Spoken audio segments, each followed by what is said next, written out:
All right, so our third part here, and once I ask the question, this will be for Cody first, and then I'll get Malachi your link in the description after I ask the question, is how can over preparation or adherence to one's own plans detrimentally impact a TTRPG session? Before you answer, let me explain to people this third video, this third segment is on session preparation and NPCs. So that's where we're going to now. So I'll ask the question one more time though. How can over preparation or adherence to one's own plans detrimentally impact a TTRPG session? This is the worst fucking thing you can do. Wow. Just absolutely the worst thing you could do. I kind of hinted at this at the beginning of the video. I think one of the most important elements of being a GM is to be flexible and learn to improvise. Do not come set in your plans. Do not over prepare. Now, I understand when you're a beginner GM, the first thing you're going to do is try to write everything out, have everything planned. And that's fine. That's fine. Do that. Absolutely do that. Hold on to those ideas. But I'm going to tell you right now, all that shit is going to go to the fan. Okay? It's going to go into the fan. Never survives contact with the enemy. No, it is not going to survive contact. Very rarely is it going to survive contact. So just don't worry about it and just roll with the punches. And like I said earlier, you can still use those ideas. So if the players go to the left and you wanted to go to the right, we'll just take the stuff you had to the right and bring it to the left, right? Like you can still do that. Like I think that's an important thing to learn and realize. The other thing is I think more veteran GMs, for the most part, if you really looked behind their DM screens, you realize they don't have a lot of prep going on there. There's very little prep going on there. They have some if you want to see my prep, it's like one sheet of notebook paper, and I kind of write out some basic bullet points about things I want to happen in the session. It's like, okay, this is going to happen, this is going to happen, this is going to happen. But where it's going to happen, how it's going to happen, I don't know. And it might not happen at all. I don't know. It might go completely sideways. They might decide they're not going to the city of Ravensfell. They're going to Murtingburg or whatever. And then now I got to make up completely new NPCs and new ideas. But I don't have to make completely new NPCs and new ideas. I just have to rename them, reskin them. And, you get the point here is I think over preparation is a fatal flaw with a new GM. I think, improvisation, flexibility, and learn that you can reuse, recycle your ideas, reskin them, morph them is an important concept you need to learn. And I've seen a lot of new GMs get really frustrated with this idea that, hey, and the joke amongst my group has always been, hey, fuck this, let's go be pirates, has always been the old joke, and there was one game where we actually did that. So that's why it's like a joke now. But, the GM was like, okay, you guys are going to go be pirates. And we went and we were pirates for a while. But I had this great story that I wrote out and I wanted you to kill the dragon at the end. Yeah, exactly. Yeah. So that is wrong. Don't worry about that. Like if they want to go be pirates, be like, okay, you're going to go be pirates and like take all those ideas you had about the dragon and stuff. And you're going to have to morph them and change them, but you can still use them, but you're also going to have to make up stuff on the fly, so that's one of the most imperative skills you need to learn as a GM is to make shit up on the fly. You need to learn to go with the flow. You need to learn to improvise, and you need to learn to be flexible, and you need to learn to not try to force them into what you want to do. Don't do that, because that's bad. You're not being the arbitrator. You're being the bully, and you're being a bad GM. That's bad GMing, just straight up. Now, if you're a new GM, you're going to do these things. You're going to make these mistakes, and that's fine. And that's fine, but you're going to learn that that's not a good way to do it. That's wrong. That's bad GMing.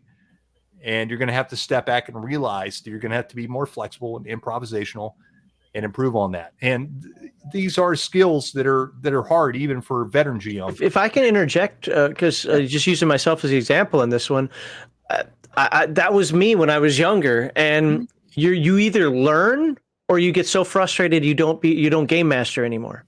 because it's just going to happen. You must learn that flexibility, because no matter what group you get to, no matter how well your plans are laid out, unless you hand those players a script, it is going to go off the rails, so to speak. And you just can't get around it. You can't get around it. So your choices are to get frustrated, write a book, or be a good game master and go with the flow. But I will tell you, to encourage you, do not get frustrated, because the more you do it, the better ideas you're going to come up with as you do it more. So, the first time you might improvise and come up with a bad idea. Second time, probably the same thing. Third time, probably the same thing. But that fourth time, fifth time, sixth time, you're going to come up with better ideas.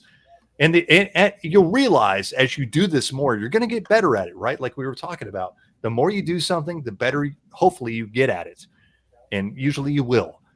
And you're going to come up with better ideas. You're going to become better at improvising these things. So, like, don't stress it. Just do it. Just roll with the punches.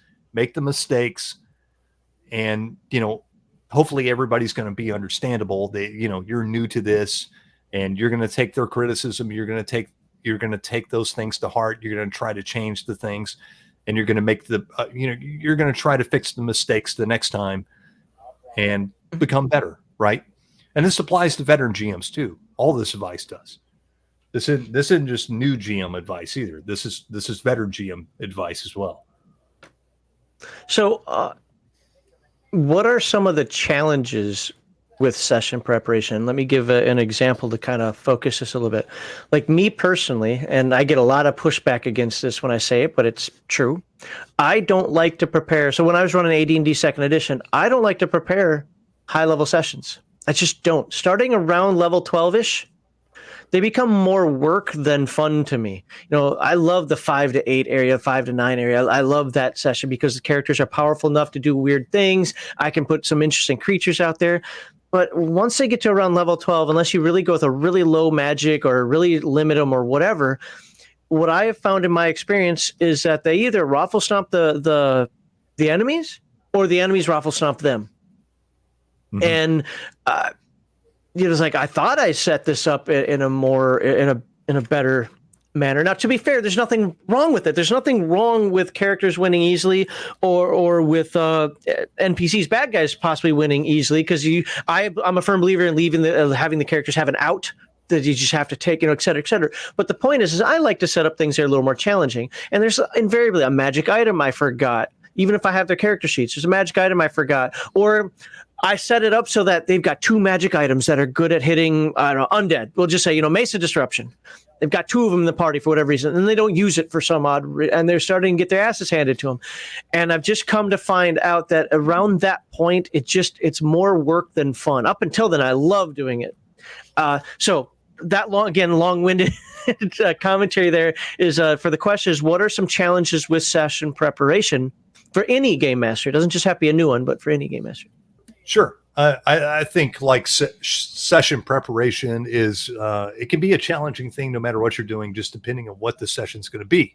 So depending on what the players did on the last session is what I'm going to prep for on the next session. And maybe it's something that I really had no clue that they were going to do. And holy shit. I mean, sometimes I'm really scratching my head to prep for a game. And I do want to bring up too, now that we're talking about prep, is Dark Thiek brought up an idea here that I wasn't preaching that you shouldn't prep at all. Do prep. I prep before games. Like the week or day before I'm running a game, I'm thinking all the time about that game. It's running through my head. I'm taking notes. I'm thinking about stuff. I'm writing down ideas. I'm coming up with NPCs. I know what's, I have ideas for the game. So yes, you need to prepare. Over preparation is what I was talking about. Right. And that is specifically the question: over preparation or adherence to one's own plans. Right. So that's specifically what I was talking about, is don't over prep for the game. I think it's important to prep for a game. Don't complete. You can run a game off the seat of your pants. I've done it many times. I don't recommend it. It can be fun. Oof, not for me. It can be fun depending on the GM. I can do it.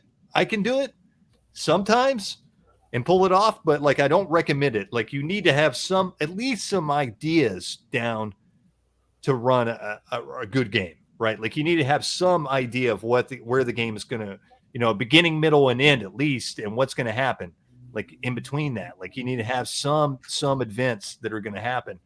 So some preparation is important. And what was your follow-up question? I completely fucking lost track now. Oh no, it's just what are some of the challenges with such session preparation? Okay, session preparation. There can be a lot of challenges, like it can be coming up with, if the players go completely left field, about just trying to come up with an idea based on that, or maybe you're just out of ideas. Every GM has writer's block. I have it all the time. It's just like, damn, I don't know what to do next. Like, I had this, you had the big concept, you had a few sessions prepped, and they come to this point. Now you're just like, I don't know what to do next.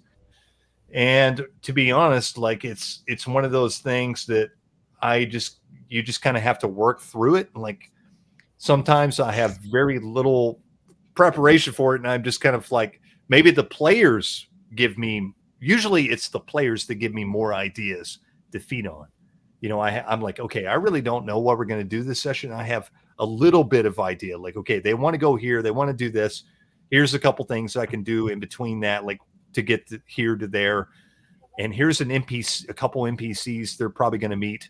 And I'll see what happens based on this. And hopefully I'm going to get an idea out of this, and we can feed off that, and a lot of times when I get a roadblock, that it's usually the players that give me the best ideas, to be honest. And I feed off of what the players are giving me and what they're doing and how they're role playing and what they're interacting with or what they're trying to do. Now for a new GM, that's going to be a little bit more difficult. There's of course there's other perils to, other things that are hard to prep, like coming up with worlds, to be fair, we could do an entire episode, 4-segment episode on just preparation, lack thereof, whatever, if we wanted to. Yeah. I mean, there's so much to do in preparation. And like when you're talking about making a world and a setting and religions and NPCs and kings and queens and histories and all this stuff, that can get really intimidating. So, I always suggest for a new GM, start small, build up, feed off the players. Don't be afraid to try new things. Don't be afraid to go off cuff a little bit. And, again, don't be afraid to rip something off. When I get stuck on something, I'm like, what happened in that Star Trek episode I saw yesterday? And then Mark Hockman has an entire series of using the next generation as adventure ideas. So there you go. Check out Mark Hockman's videos on that. Yeah. So, that's really my advice. I mean, you're going to get stuck. There's going to be problems. There's going to be, you're going to hit roadblocks, but if you're open enough and just remember what you saw yesterday, remember what the players are doing, pay attention to what's going on, and you'll come up with the solution. Don't worry. It always opens up. You'll always find an out to whatever roadblock you hit.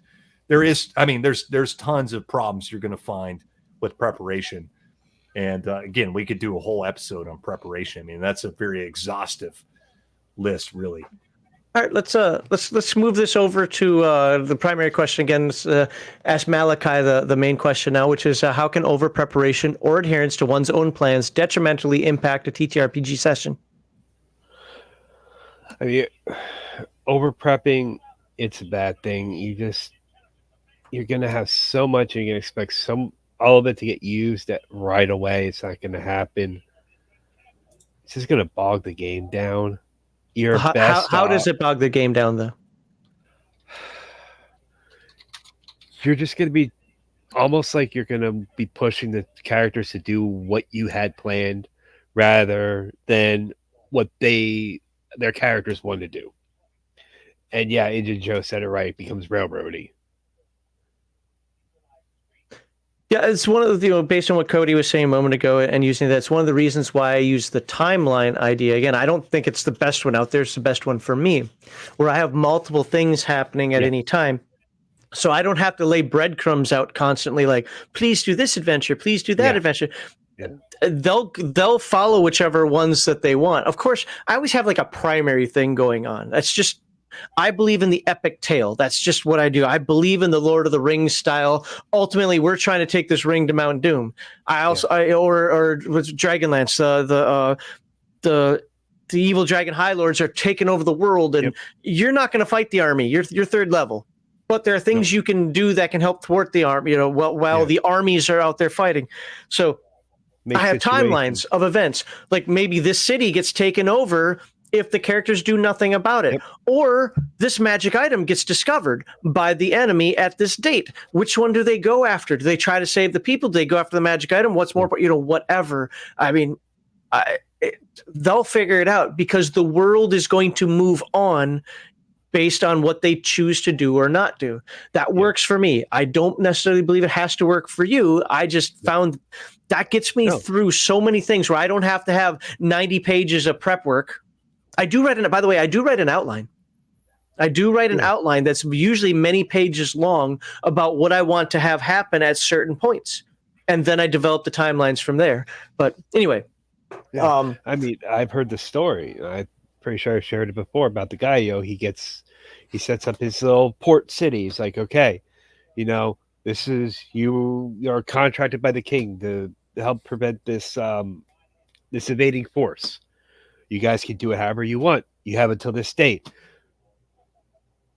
They completely ignore that, want to do all this other stuff around town, and then they get invaded. Good job, guys. Well, that's the thing. It's like I've talked about it before. You get invaded, right? But that doesn't end the adventure. This is one of the things why I don't like really hard-coded campaigns, because they get really railroady. What happens if Cody's playing, in the group, and all of a sudden he gets this idea like, why don't we join the bad guys? It looks like they're going to win. Well, game over. Can't do that. No, you might have to stop the session. And say, you know what, guys, I'll be back next week ready to go for you joining the bad guys or something. But why not? Why take away that freedom of choice? I can see doing that in a one shot. I can see doing that in a convention game. Like, no, you're not burning down the village in the convention game. But for a campaign with friends at the table, my timelines are still going to go on.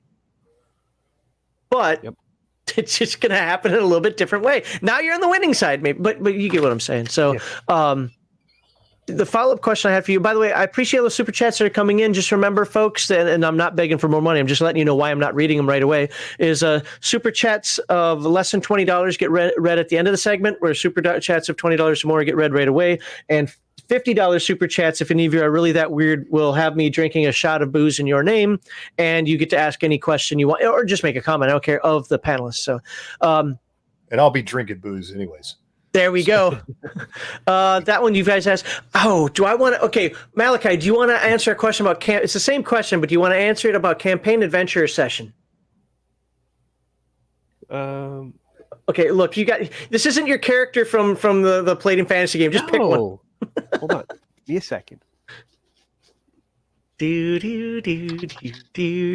rolled a 5, so that'd be the third one. Okay, so what are some ways a session can go off the rails, and how can a game master resolve the issues?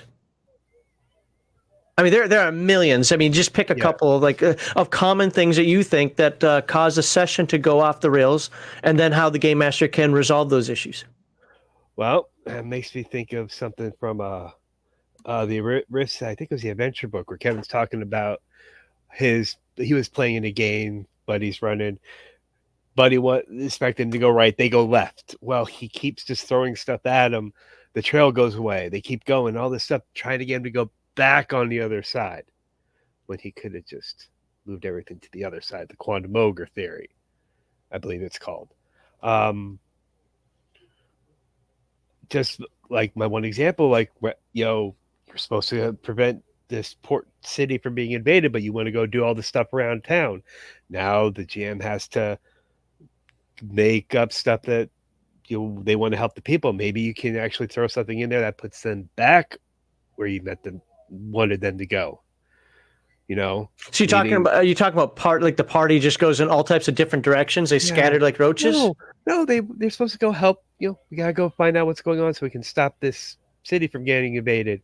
But they want to go help all the people in town instead. Okay, so I'm gonna push back. This is actually what we're supposed to be doing here. I want to push back on that a little bit. You said a word there that I don't like. What's that? And that was the characters were supposed to. Okay. My point being is that sounds extra railroady to me. Now I could be wrong. Could just be the terminology you're using. They were contracted. Okay, fair enough. They have a job to do. They are getting payment to do this. Okay. That's what, that makes sense, and I get because they were paid. They're supposed to do this. I understand now. So maybe you can say somebody's missing. Well, maybe there's a expeditionary force that kidnapped the person. That you can get them back on track of going and finding out where these invaders are coming from. Okay. See, I don't really want to have other follow-ups there, but we didn't really touch on those, so I think we're pretty good. Any final comments between the two of you for this first question? We move on to the next one. Well, I would say that I don't think there's any wrong way for the game to go. If the game goes sideways, well, I'll just let it run sideways and I'll roll with it. I think that's an important thing you need to learn as a GM, but you also need to realize as the let the players know, hey, okay, let them do it. Let them all fucking die. And then realize that if they do this again, this is probably where it's going to lead. And the number one problem, thing I've seen that leads to this is probably player PC conflict, right? Where either the PCs don't agree with each other out of character or in character, and they're squabbling amongst each other. And so shit goes awry that way. Let them do it. Let them kill each other. And then realize, maybe that wasn't such a good idea. Maybe we need to work together. Maybe we need to work out what we're doing, right? I'm a little different in that only, and I've been around that so much that one of the things that I do during, the introduction or session 0 or whatever, I get yelled at every time I call it session 0 by the Grognards. I like the term personally. During the session 0s, I just lay it down. You are not making characters in conflict with each other. That's just, I've been around that too much. No, I'm not gonna play that game. So even if you want to play a character that's kind of a lone wolf, you need to find a reason why you keep hanging out. Let's look at John's character in that played in fantasy game. I mean, at the third session that we had, I know it's technically session 2, but I was punch my microphone. I was getting to the point where I was like, why is this character even with us? He hates everything so much. Go away, And I get John's a good role player. Don't get me wrong, but I'm sitting here this character is now just so over the top that it's either you want to be with the group or you don't. Now, John's already made up his reason why his character's with us, and it works out. But some people can't do that. Some people are well, I don't know why I'm here. Well, then make a new damn character that does know why he's here. Well, this is what I like to do. Well, if you like to be a disruptor, if you like to be the person, I don't care if you want to play the lone wolf. There's nothing inherently wrong with playing the lone wolf. But even the lone wolf realizes on occasion he needs help. Yeah. Wolverine. Yeah.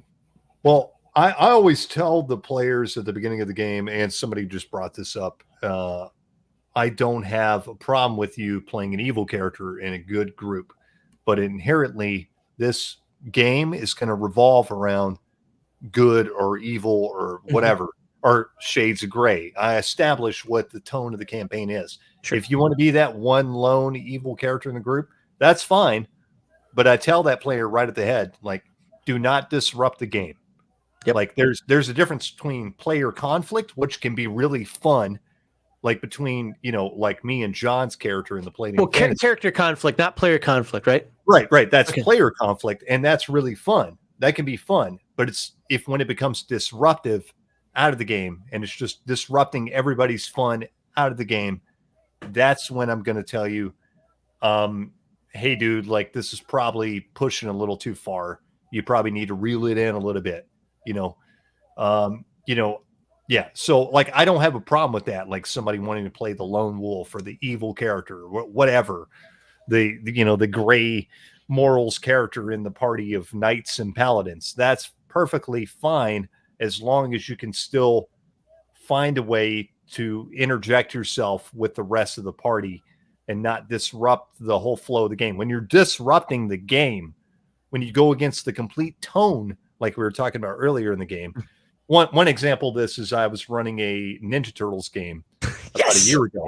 Yeah, I was running TMNT about a year ago, but like we were doing it pretty serious, right? Like I was like, all right, look, this is going to be more like the TMNT comic books, okay, less like the cartoon.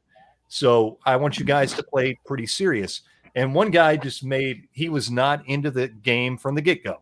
He did not buy into the concept of the game from the get-go. So he just made a joke fucking character right from the beginning and was just doing stupid shit and doing stupid voices and just being stupid the whole game.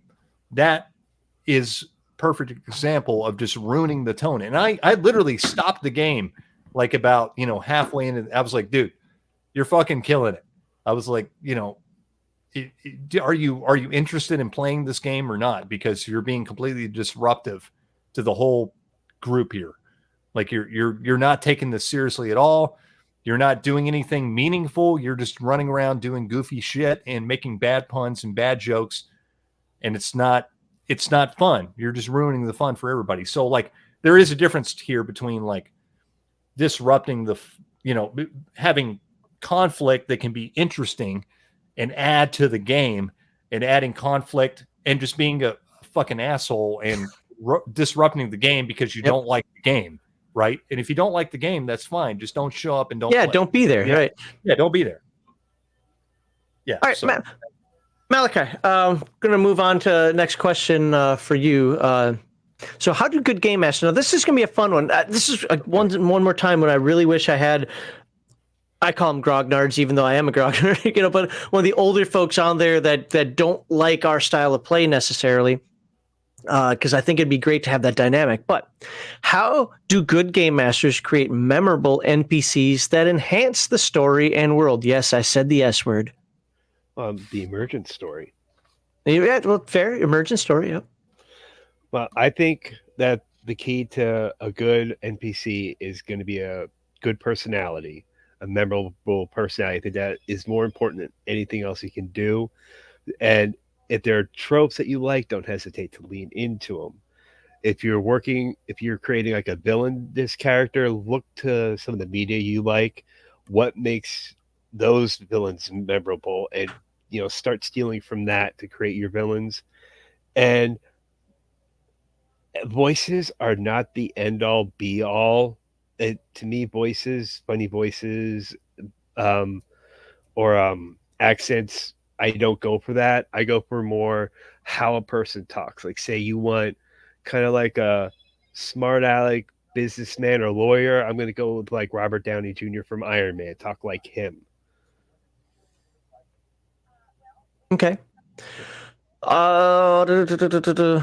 So when it comes to NPCs, when is the less is more principle beneficial to make the NPC actually more interesting? Because one of the things I see is they'll glom onto a couple of favorite NPCs that maybe the characters just did. They hang out with this one, or the patron, so to speak, or the wizard that they're collecting the spell components for, or whatever. But what I've run into in experiences, I've often found, and I'm not good at this, but with other games, is that less is more actually makes the NPC more interesting. So how can that principle work? How can a game master make that work? How to reel it in. I think if you want to create a character with an air of maybe mystery bound, like the wizard that you're collecting the spell components for, that is one where I could see, maybe reeling it a little bit so he's not trying to reveal all his secrets and why he's doing what he's doing. Okay. I think it really, for me, would be depending on the character and what their motivations are. The motivations for what they're doing in the world. All right.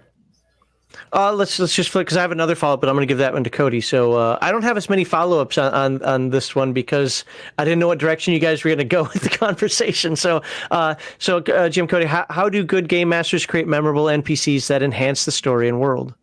I think Malachi definitely touched on a lot of important aspects. You need to give them personality. I try to give each NPC a different. I don't always succeed.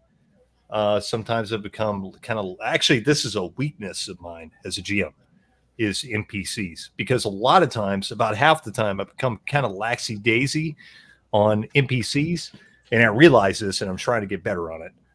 But it's a problem of mine because I'm more focused on what the players are doing and trying to react to the players. But I understand what makes a good NPC. So a good NPC, you want to have a good personality. You want them to seem like a real person, a real character that has real thoughts and emotions and motives, right? They have their own motives. They're not always working for you. Sometimes they're working against you. And sometimes they have useful information. Sometimes they have bad information. Sometimes they have no information. And every NPC down from the barkeep to the powerful wizard king of Darkfall should have a unique personality and something to bring to the game. Like a good example of this is like in Bear's game. The most memorable PC so far was just the fucking barkeep. That dude that ran the roadside inn was the most memorable NPC, and he had nothing to bring to the game. I still think it's the religious zealot. I keep I forget what they're called, Ostlander, whatever they're called. Oh, sure. Yeah. We're all going to have a different idea. What's more but you're right about the barkeep. He was just a barkeep. Polly. Right. And like I said, who did he base him on? I don't know. Faulty. That's a Faulty from Faulty Towers. Oh, there you go. As somebody who's not watched the British TV show Faulty Towers, I wouldn't know that. Yeah. So, that's another thing is, again, you can bring inspiration of your PCs from other things you were inspired by. And that's usually what I do too. I mimic actors I saw on TV. I mimic people I saw in real life. I mimic other characters I made as a player. So yeah, I think that's the most important thing to an NPC I think NPCs kind of bring the world to life and make the world more immersive for the players. For me as a player, that really makes it more immersive. Not so much the descriptions and stuff, but the people I interact with when I'm actually interacting with people and they seem like real people that have real thoughts and emotions and goals and inspirations. That makes me way more immersed as a player than telling me giving me like a 30-minute lecture about how the forest looks or what the city looks like. Because I can imagine that myself. Yeah. But us having a dialogue and a conversation and role playing and character with this NPC and trying to get information or just interacting with them is going to have a much more meaningful impact for players than all that. Right. Mm-hmm. So I think like NPCs are a very important thing. Another thing is it can become, I will say as a new GM, because we've been talking a lot about new GMs, can become very cumbersome for a new GM or even an experienced GM to keep track of all NPCs. And that's one thing I have a problem with. So when you come up with an NPC on the fly or otherwise, make sure to keep notes. Yeah. And just really try your hardest to remember what that NPC is, where they are, who they are, what their name is. Names are an important thing too. Make sure it has a good name. Horrible at that. Yeah, I'm not the greatest at it either, but there's a lot of resources now that you can come up with that. There's random name generators. There's there's whole books about generating NPC names and personalities and all that stuff. So, this goes back to resources, NPC resources. There's a lot of resources out there where for generating NPCs, they're maybe roll up on a chart what their personality is, what their motive is, what their name is. And then now you have an NPC and you actually have to fill out the details. What are they going to sound like? What are they going to speak like? Now, I know this is a controversial thing, but I'll bring it up, is you don't have to do voices. I don't think that's necessary to be a good GM, but I do think it does bring something to the game when you can do it well. If you can't do it well, even if you can't do it well, you can still do it. And I think that even just the way you speak, the inflection of how you're speaking can really bring personality to an NPC. You know, you don't have to talk in some silly fake British accent. You can just change. I want to. You can do that. And even if you do it badly, it's still going to add something to the NPC. Or you can just change the way they talk. Maybe they don't talk as much. Maybe they talk quietly, more loudly, more faster, slower, deeper, higher. You know, like you don't have to completely change your accent or anything like that. But it just adds a little bit more personality and makes it seem like a different person. Mm-hmm. If you're just constantly talking like you, that doesn't bring as much immersion to the game, in my opinion. Yeah, I'm not strong in that area. Mm-hmm. So, I mean, there are a couple accents I can do. I can do some inflection things. Yeah. So what I ended up doing is I kind of find the balance. So, look, if you're just buying a rope from the general store vendor, I'm not turning that into a memorable NPC. Yeah, but you don't have to. Yeah. But if there's the wizard in the tower that I know you need to meet, and I want you to go back to multiple times, you know, then that one's probably going to have more thought put into it. Because I'm not Bear. I can't just make every random shopkeeper have his own personality. I just don't have that skill set. Which leads me, Malachi, did you answer this question? Yeah. Okay. Create memorable NPCs? Yeah. Okay. Well, then my follow-up we'll do both of you because I'm losing my mind. I gotta respond to something here real quickly because I want to be open about this. Hey, so Game Masters, thank you very much. Gifted 5 Legion of Myth memberships. Why am I calling that out now? Because Law Dog had a really good question earlier. Do memberships count toward the giveaway? No, they don't.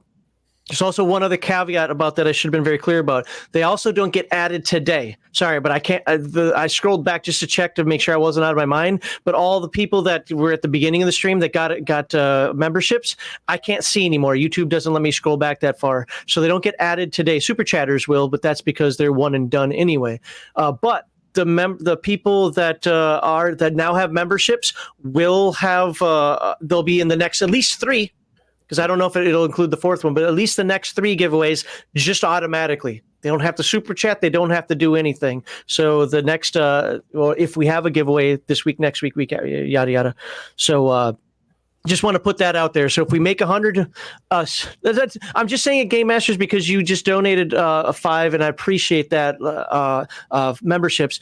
If we earn $100 on the live stream and super chats or Rumble rants, I do a giveaway, and the giveaway is open to the people who super chatted, the people who Rumble ranted, and all members.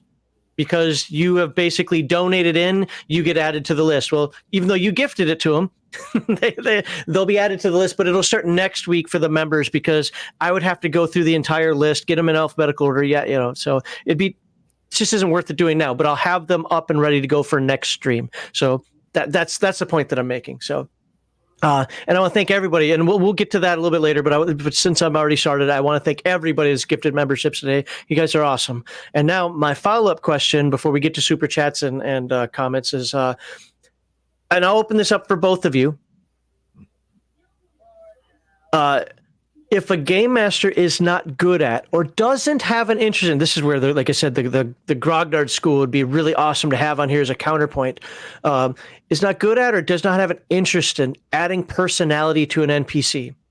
How can he still make that NPC memorable? This is open to either of you. And somebody's playing a radio or TV in the background. So I would say I don't know if this is. I don't think this is necessarily a grognard thing at all, because I play with grognards all the fucking time and they still can bring personality to an NPC. This just is dependent on the personality of the GM. So it's usually from that side where I get you guys and your acting, just play the game, you know. Yeah, I don't agree with that argument at all, because I've played with guys that played back in 1974 and still quote unquote storytell play. So like I don't agree with that argument. Now, I'm also not saying the way you play is a wrong way or style of playing. Like everybody has a different style and way of playing. So that's fine and whatever. But I'm just saying that like that's not necessarily like just a grognard thing or whatever. I got you. Because I play with plenty of grognards. I literally play with the OG, you know, like, so yeah, no, that's not an argument at all to me. But so you can still do that too. You know, like there are people that just don't have, that are not bear, right? They're not actors, you know, they're not thespians or whatever. And that's fine. Like you can, like I was talking about earlier, you can still bring personality to an NPC without doing the funny voices, without doing all that stuff. But you need to bring out something in that. Like I said, you can just change the inflection of your voice slightly. You can change the tone of your voice slightly. You can change the mood. You know, an example is I had an NPC in the last AD&D game I ran that was a haughty, snotty, noble elf, and this cleric, you know, was just walking. They're in a noble court, and he was walking around talking to NPCs, interacting with the court, and he ran into this snotty elf that didn't believe in religion or gods and all this stuff. I didn't change the inflection of my voice. I didn't change my voice. Like I didn't have an accent or anything. I just changed the tone and mood of, you know, who I am. Like I became an asshole. I just, like, yeah, I really, you know, like he was just a smart Real ass. Cody comes out. No, it wasn't even me. It was based on, you know, the assholes I've encountered in reality. These people, you know, basically like these yuppie, I kind of based it off these kind of yuppie kind of assholes I've met in real life that are, oh, I'm better than you. I know more than you knew. You're not as educated as me. I've been around longer than you. I've been around for thousands of years. I feel attacked. Yeah, exactly. But you know, that's a way you can do it. You don't have to change your voice. You don't have to have a different accent. You don't have to do any of that. It was just the whole tone of the conversation and the way he was acting and the way I was role playing the character. I didn't really do anything differently, but it completely took the player off guard. He was like, "Whoa, like this guy's a dick," you know. I don't know how to react to all these questions he's asking me and like all these philosophical questions he's raising to the conversation. So you know, you can do that with an NPC. And also I want to bring up the point that you're absolutely right. You don't have to make every NPC memorable, right? Like the guy, like if you're just, you can literally skip all that and it's fine. Like it's not going to break the game. It's like, all right, before we leave town, I'm going to go buy like 50 feet of rope and like right. You know, a short sword and stuff. You don't have to have an interaction for every single thing. But I want to use my haggle skill. Yeah, and you know, if the players want to do that, hey, let's do it. What I do is I just say, roll it now. Yeah. Okay. Yeah. Did you succeed? Yeah, great. You get 10% off of everything. Whatever the book says, 10% off. But we need to move on here, and I'm not going to have you going back and forth for every piece of rope, every piton that you want to buy. You know? Yeah, absolutely. You don't have to do it. And if you're pressed for time or if you want to keep the game rolling, you can make a judgment as the GM and be like, no, we're not going to do this. Like we need to get on with the game. Like, let's go. You know, if they're spending like 3 sessions in the city interacting with all the NPCs, it's like, all right, guys, now's the time. Like, we need to move on. We need to do other things. Is this how we want to do the game? It's just going to be a sitcom in the city, or you know, or are we going to actually Dungeons in the City? Yeah, or is it actually going to be Dungeons and Dragons? Or we're going to go like to some dungeons and slay some dragons? So, and if you guys want to do that, that's cool. I've played games like that where it's just like all immersive role playing and there's hardly any dice rolls and stuff. Hey, that's cool. Like I can adapt to that, but not necessarily my kind of thing. But if you want to do it, go for it. Yeah, I think you and I are similar in that we like both the role playing aspect, or what we consider role playing, other consider acting, whatever you want to call it, and the game aspect. I think that they both just merge together. Yeah, right. Weird things happen in life. I could be driving to work today, and a car accident happens, whether it includes me or not, who knows? You know, in a way, that's kind of a roll of the die to see what happens and how you react to that. So, yeah, absolutely. I think, you know, I'm always kind of like take a bunch of ideas and meet in the middle somewhere. And so that's kind of how I approach everything. But yeah, so yeah, hopefully I answered the question somewhere. I think you did. I was looking for final commentary here. I'm gonna go and start reading some chat. Malachi, if you have any final things that you want to say on that, otherwise I'm gonna read some chat, and then we'll move on to the last grouping.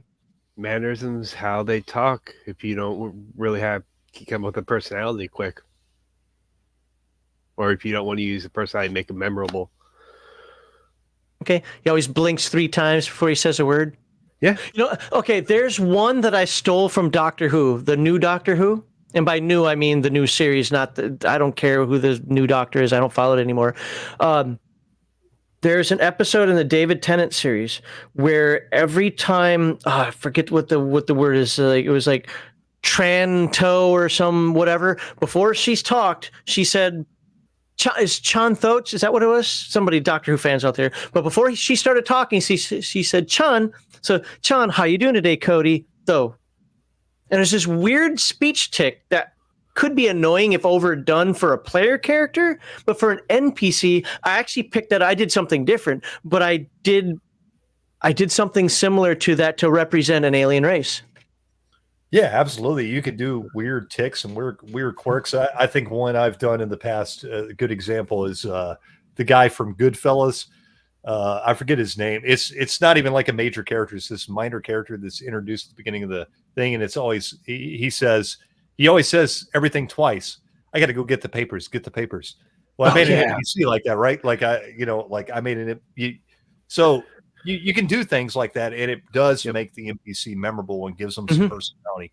Or even just be like, I call that Insecticon talking. If you're doing that, you sound like the Insecticons from the original Transformers.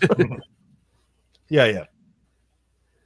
Yeah, Jimmy 2 times. Okay, that was his name. It's been a while. Yeah. All right, let's hit some of this chat up here.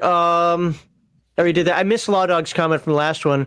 I agree. Don't need to know the exact fable or myth or archetype. These things are universal and can be accessed innately by almost anyone. Yeah, I mean, so many stories are just based on, and if not directly, just the concepts are still based on. Didn't somebody come out with this idea like there's only 4 types of stories that can be told, or whatever that number is, and that's literally all stories ever? Okay, somebody's going to correct me in chat. It's actually 12. I don't care. You get the concept. Violence Solves Everything tells me, Max, doing what you said is the base of the story GMs out there, but I'm not adverse to. I don't remember what comment I said that got you to say this, but I'm not fully adverse. This is the funny thing. This is why I was saying my grognard comment before, because the story gamers see me as a grognard because I don't believe in big backgrounds. I don't believe in your barista nonsense. I don't believe in you breaking setting. I think setting trumps rules. So there are a lot of game aspects I think that take place, but there are a lot of the grognards who go like, no, all you have to do is just kick in the door and just say that your toon is attacking somebody, whatever. It's like, well, you can do that if you want. That's just not my preferred style of play. Go ahead. Can I say also that like there's been many games I've ran that I want to run in a specific style and way, and I will do that. So like, for example, I've ran original D&D white box a lot, and I've been like, okay, we're going to run this game like we're in 1974. This is the concept of the game. So like, imagine you've never played Dungeons and Dragons before. This is the first time, which they're probably not going to understand the game anyway, because it's a very different kind of game anyways. But like, I'm running the game in a very different style from the way I usually run a game, because it's a very different type of game. And this type of game we're going to run is a very different tone of game. So you can do that as a GM. You don't always have to run a game the same way every time. You can change the tone. Just I always make it clear, of course, that this is what we're going to do. This is my concept. This is how we're going to do it.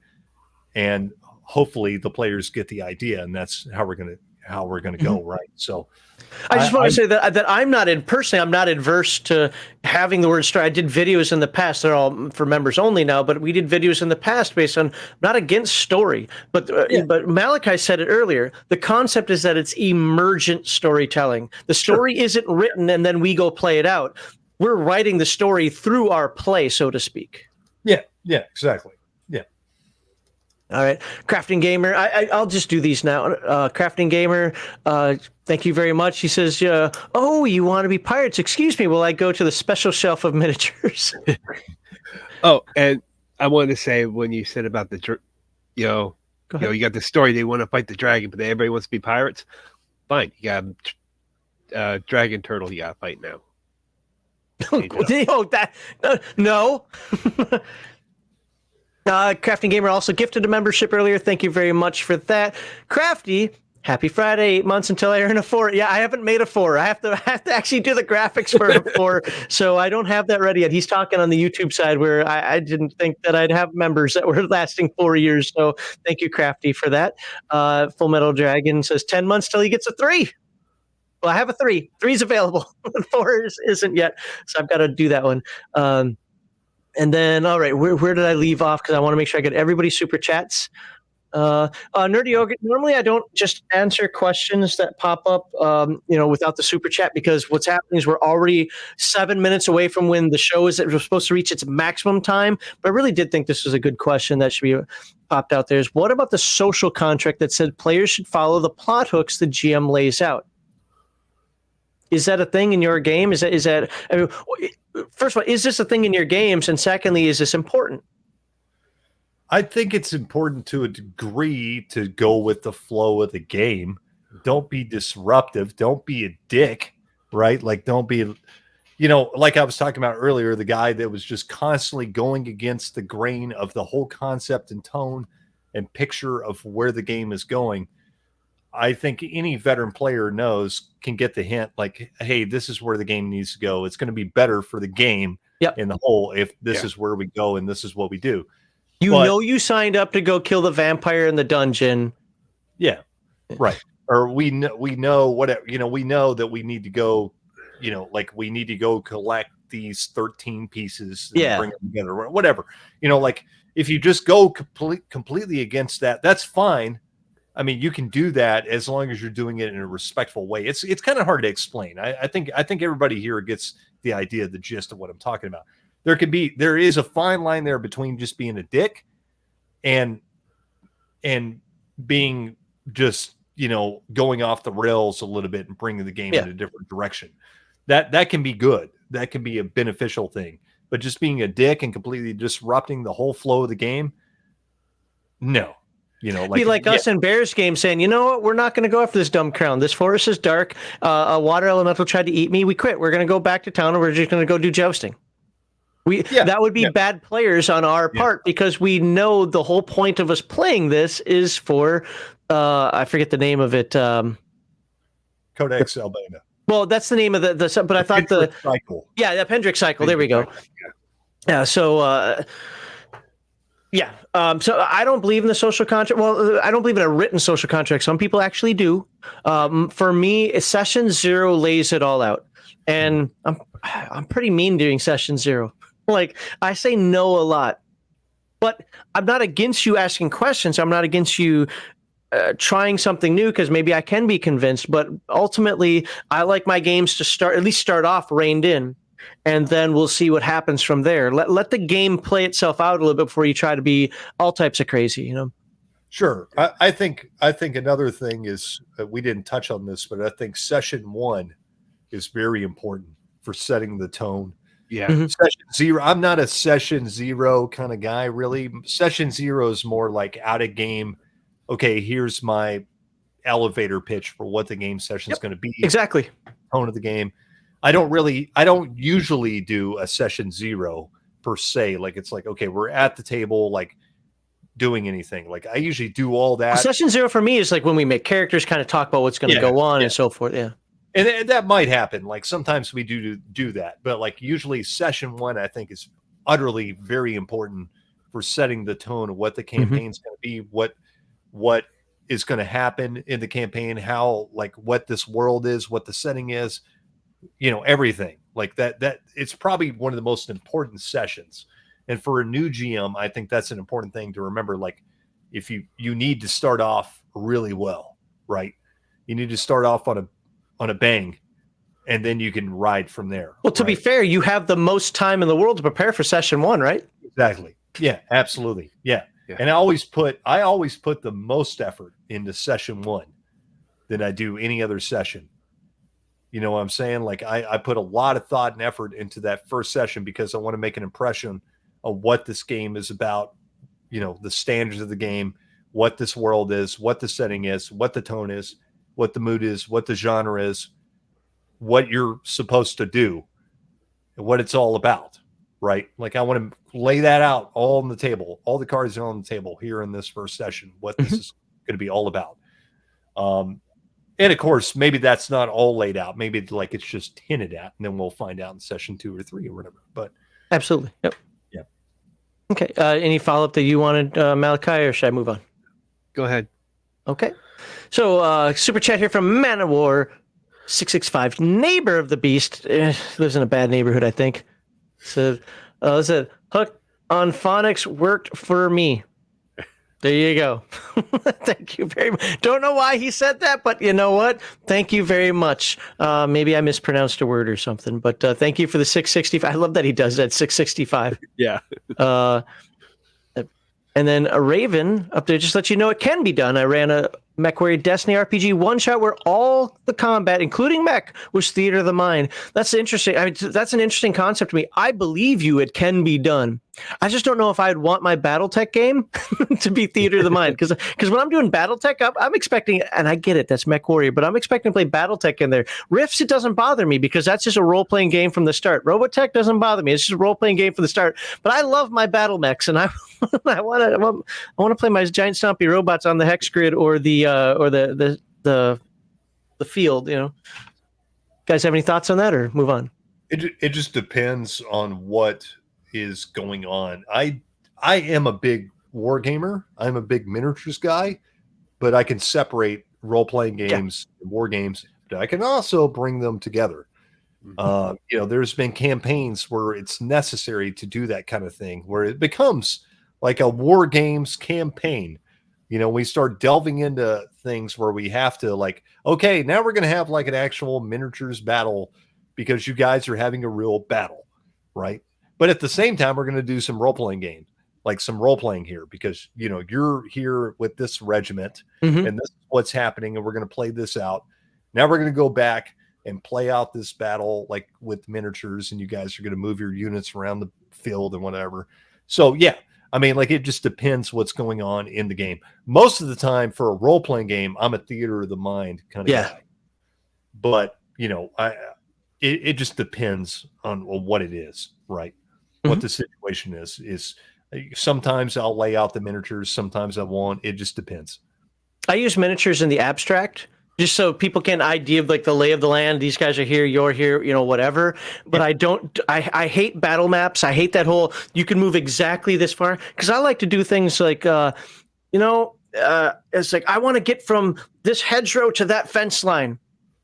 It's pretty close to your movement rate. Go ahead and roll me a dex check or roll me a saving throw or roll me, whatever the game we're playing, roll me an agility. Did you make it? No. Oh, you're just short of it at the end of the round. You thought you're going to make it there, but as your portion of the round ends, you just didn't quite make it. You're out in the open. And you're like, oh no, or you did make it. It's like you just slide in there at the last second. You make it as bullets fly overhead or whatever game we play. You get what I'm saying. But I like doing things like that. And I can exactly move this far. And I also hate the 3rd edition or the WotC version of Attack of Opportunity. I despise it. Yeah. I mean, I like the second. I don't know if it's in 1st edition. I know it was in 2nd edition, but I like the 2nd edition version of it, which is more of like a play himself framework, we'll call it, where it's like if you turn tail and just run, somebody gets a free attack on you. If you make a tactical withdrawal, then they don't. It's that simple, and I like that concept. So, sure, yeah, I don't really like turning a role playing game into a war game or a board game.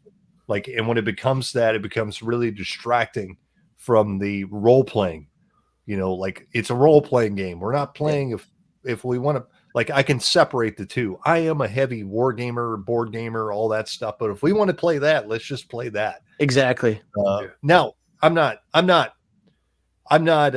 dejecting anybody that likes that stuff. If you like that stuff, go for it. Like, have at it. You have your fun. I just don't particularly have fun with that in a role playing session. In a role playing session, I get the most enjoyment out of actually role playing and playing a character and, interacting as in character. So I agree with you. I use miniatures.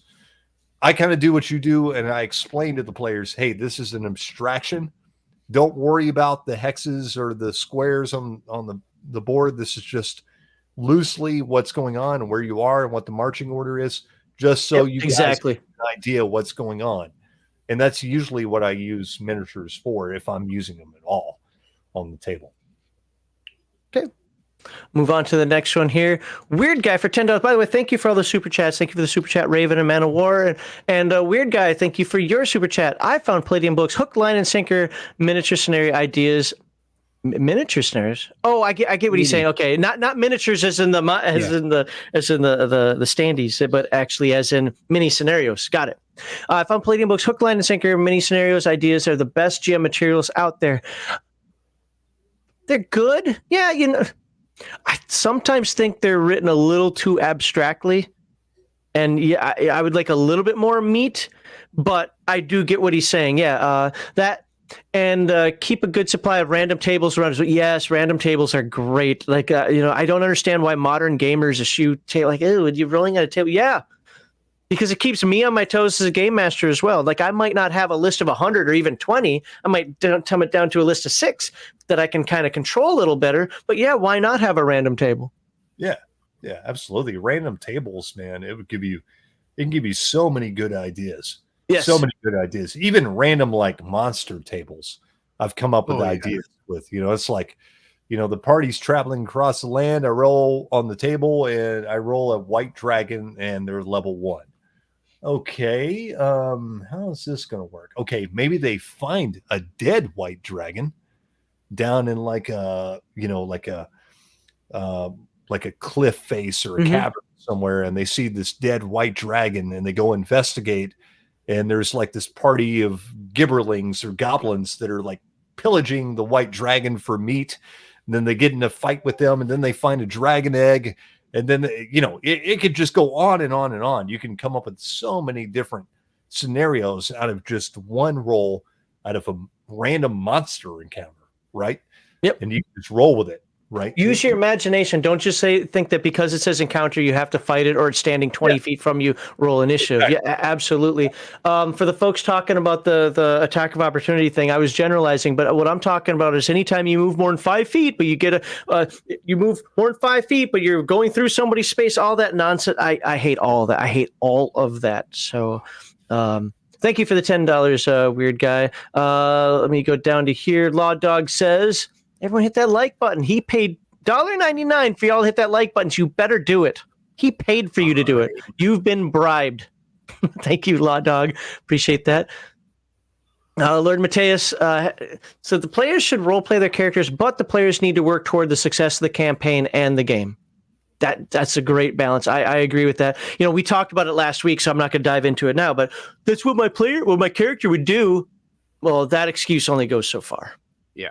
So, and then I hit 2 more here. We're 5 minutes over the longest that this episode is supposed to be, and we have a whole segment left to do. So let me move on here. Game Masters, once again, thank you very much for the gifted memberships. Appreciate that. And Law Dog, you as well. Thank you for the 5 gifted memberships. Lots of names up there that I see. Like I said, I won't be adding them today, but they'll definitely be added before next Friday's stream in case we hit $100 there. Right now we're at 40 there. And I missed Grizzly Beardo. Grizzly Beardo on the Rumble side, I think it was last segment, so I feel really bad about this. Says, Malachi, my fellow Savage Drifter, and Cody, the only person I know who has a hard copy of Rogue Trader. Great stream, guys. So, thank you for the $10, Grizzly Beardo. And I apologize if you did that in the last segment, not this one. I should have read it, this one. And then Bruce, right at the end, Bruce sneaks in. No, Law Dog, for $2. He says, no, I'm not going to like. He paid 1 penny more for no liking. There you go. Appreciate it, Bruce. Good to see you here. So what I'm going to say it one more time before we move on to the next one. What I'm going to say about the membership. So what do you get as a member? Members get access to about 4,000 videos, and not one, which is more than the 1,500 or so I have out there. This live stream is a perfect example. You're going to have access after the stream goes off the air. You're not going to have access to this anymore. What I call segment 5, when we could just kind of hang out, we chat, and we're going to probably talk about some WotC stuff today or whatever. That none of that goes to the public anymore. That just goes to members. So you're going to have access to all that. You missed part of the stream. Well, guess what? You can watch it tomorrow. And the public doesn't even get it for a month. what we're talking about right now isn't going to go public for a month. So you guys are here, you're spending time with us. It's great. But members get that. Plus, they get RPG Digest and a whole ton of a whole ton of streams from the past where, for whatever, the old Legion Myth weekly live stream we did upwards of 10 years ago in some cases. All of those are there for members. So, and then of course we have some members only giveaways that happen. And you're automatically added to any giveaway where we reach $100. Right now we're at 42, 52. We're at $54 right now. So if we make another $46, we'll have a giveaway tonight. If not, well, it'll just roll over to next week. And what does that mean? Well, it's $25 for today, but if it rolls over to next week, it'll be $50 for the winner for next week. No, I don't re-roll for the people here. It just rolls on over to the next one. And yes, you have to be watching